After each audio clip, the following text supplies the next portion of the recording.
All right, welcome to my creepy, dirty basement. So this is where we used to store our firewood before I built a firewood shelter. We'd store 4 cord of wood here, which was basically from this wall across this whole area. So with wood comes dirt. But I've decided I want to make this into our cold room. This is the northwest corner of the basement. Northeast would be preferable, but there is no window on that side of the basement. So my plan is to build a 9 by 6 room, approximately, with shelving and a door. This is my upright freezer. So this will be sort of like my food storage area besides my canned goods, which are in a different spot in the basement. So my first step is, since this is where wood was stored, I'm thinking I want this wall, that's an exterior wall. So I think I want to take the insulation out of there, but I'm not going to do that yet.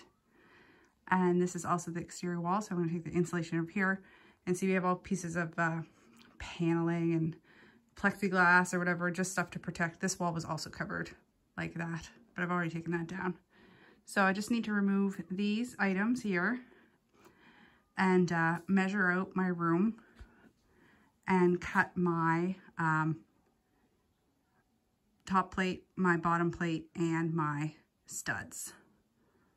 All right, so let's clean it up first. All right, so here we are. It doesn't look like I made much progress.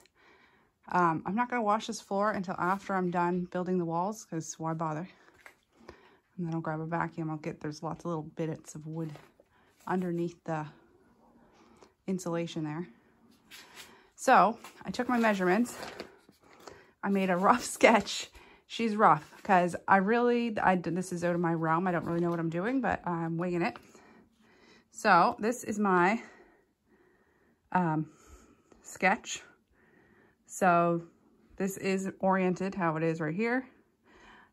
So the wall with the door on it is 72 inches, and then the longer wall is 94 inches. So I cut a top plate and a bottom plate for each. One at 2 at 72 and 2 at 94. And then I measured from here to the joists. So they were all different measurements, like between 85 and 86. So I cut all my studs at 85 because I want the wall to be able to easily go under. You can't have it 86 because then it wouldn't fit in the 85 spots. So it's not going to be like perfect, but I think it's good enough for a cold room. So these are my studs for this wall, and studs every 16 inches. So I even drew it out like this. So seven studs for this wall. So 1 on each end and then 5 in the middle. And then this wall, I'd have 5 studs because I have 1 on the end, 2, 3, the door opening, which my door is 28.5 inches. And then I need a double stud on this end because this is going to be the hinge, and I want the door to open inwards. I thought about having the door open this way because I would very rarely have to access the cold room and the freezer at the same time. And I still might do that. I haven't 100% decided. I'm gonna put the walls up and then decide which side I'm gonna put that double stud on. So my next step is to build the walls. So just put the studs in and put the walls up. And get my door over here. I don't have a whole lot of space to work down here. There's wood everywhere from ripping off these walls, etc. But hopefully I can get this area done. I'm just going to keep trying to move out of the basement. So my thought is to start with this and then organize the tools and etc. But right now my basement is just trashed and not really functional. All right, so that's my plan. I'm currently making brownies and it's almost supper time. So I need to get back upstairs, and I can hear the TV just went on upstairs. So I'm gonna kick the kids off the TV and get them to help me make supper and make some brownies. And I will probably start back at this project tomorrow. Good morning. So it isn't Sunday, it's actually Monday, which is Halloween.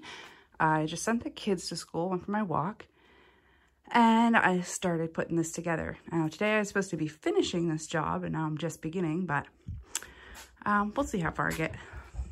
So you'll notice these are not 16 centers, they're actually 24.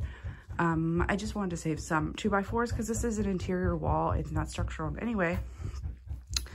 So what I did is marked my top and bottom plate at 24. So I measured 23 1/4 because the board itself is 1.5 inches. So 3/4 of an inch would make it 24 on center.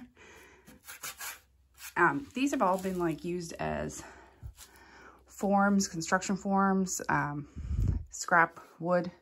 So all of this is used wood, as you can tell. So there are some nails in it that I've had to take out. There's one up there that I decided just to leave in because I'm lazy. So all I'm doing is I just screwed in the top plate there. I have very limited space down here to work. Look, this is my give.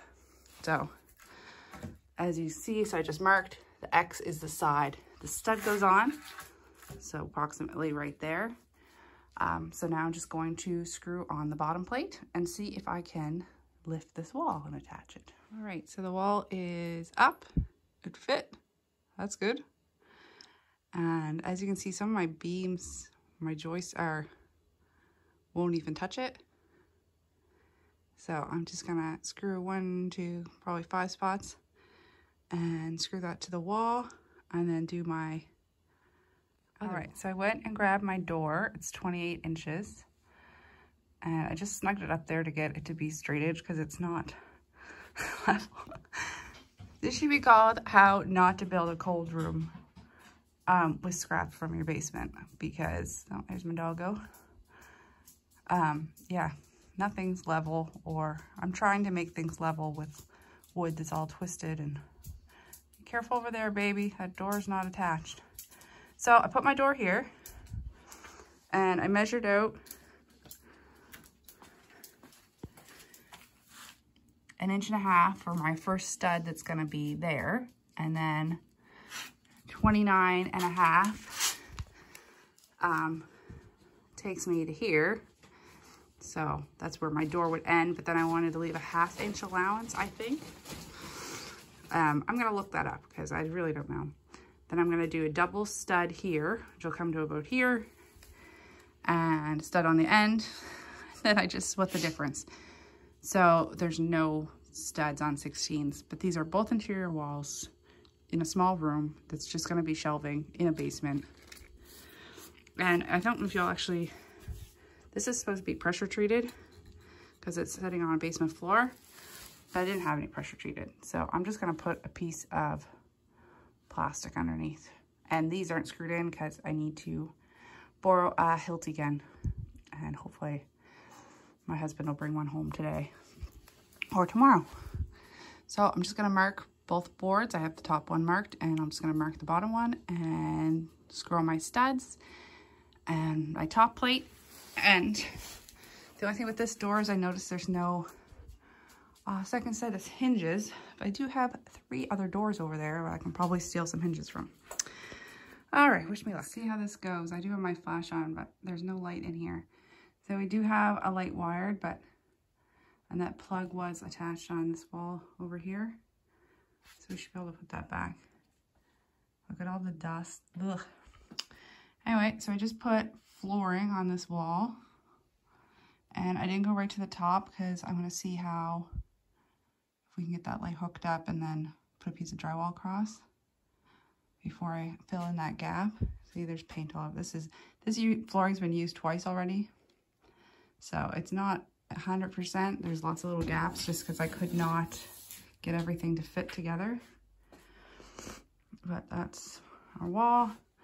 Another thing, I went to take this. I thought the insulation was glued at first, but it isn't. They just built a little, they cut the foam out use one big piece. They cut the foam out and put a little strapping on top of it. So I left the strapping there so I can put shelves there. Just built-in little 2x4 shelves. So I think I'm gonna do open shelves on this side. So maybe 1, 2 shelves across, and leave this space for anything high, tall. But I'm just gonna do literally like 2 boards because I have a bunch of these larger milk crates.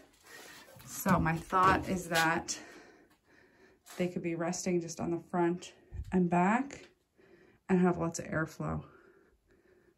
So that's my thought. And then I did this little wall here. That's the other interior wall. Like, it's not even screwed in all the way at all. I just, like, all reclaimed, reclaimed. And I left this space open because I haven't put the header in yet for, I don't want to go all blurry.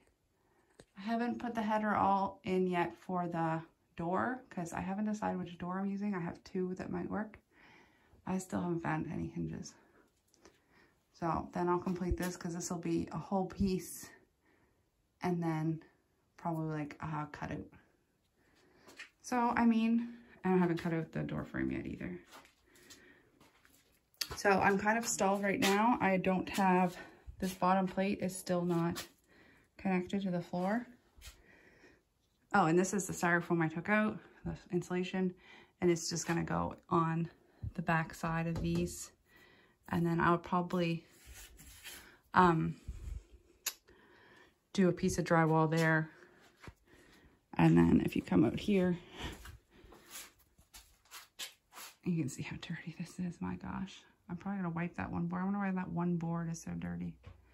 Oh, there's another one. Yeah, I'll stick that other insulation on the back here. And I do have a little bit of batten insulation too, that I might, you know, shove in. And then I'll drywall this wall. All right, that's the progress so far. And I remember I have a thermometer in the greenhouse, which I don't really need right now. So once we get this all framed in, I'm going to stick the thermometer in there for a couple days. Just see how cold it gets without even putting a pipe to the outside. All right, thought I'd show you a little progress video. Got a little bit done today. Just built this little shelf with some scrap 2x4 studs. I'm using one piece of cedar out of our good wood pile. So I didn't have anything else that was quite long enough. These are 90 inches. And most studs are usually cut at like, 87.5. So, but I was able to use all scrap for everything else. And it's not like I had to purchase the cedar either. It was actually given to us from a friend when he moved. So I ran out of screws. So as you can see, there's only one screw here. Each of these supports only has one screw in the back, but hopefully I can pick some up tomorrow. I just grabbed this little thermometer out of the greenhouse just to see how cool it gets down here without even having the window with airflow in it. Oh, we'll see. I thought I'd bring down my vegetables because they are in the kitchen, so it's definitely cooler down here than it is up there. So I built these all open on purpose. So I want lots of airflow, and I have a lot of these milk crates. So I'm going to store my pumpkins, spaghetti squash. This is another smaller pumpkins. And I also have 2 bins of potatoes to store down here. And then some, I think I have some turnips. And this is just a big bag of rags, but it doesn't need to be in here, but why not if I have the space? So I want lots of airflow. So these are all open on the bottom. So if something does rot, they're easy to clean up. And down here I have all my homebrew bottles. I use the Grolsch bottles because they have a resealable top and we've used them over and over again. I haven't made wine or beer in a while, but hope to start that up again. And then on this side, just still have my styrofoam waiting here for my hammer drill to screw the nails to the floor, or the walls to the floor. Sorry, my dog just walked over my foot. And I'm going to do the same shelf style on this side, just the 2x4 shelves, but I will put a plywood sheet on top, or I use a lot of laminate floor too, if I have enough for that. But it's not going to come all the way out, so I want to have just if I'm carrying anything large. So it'll probably come up to about here. I'll screw all these down properly once I get that top plate in. I think it's about 7 feet, so another 7-foot shelf. This one is 90 inches. My original thought was to put 5 of these milk crates on each shelf, but I think I like them spaced out a little more for a little more airflow. So I'm only going to do 4, and that still gives me at least 8. Actually, I think that's all I have. So that's the progress so far. I think I might call that end of part 1, and we'll see if we can complete part 2 this weekend.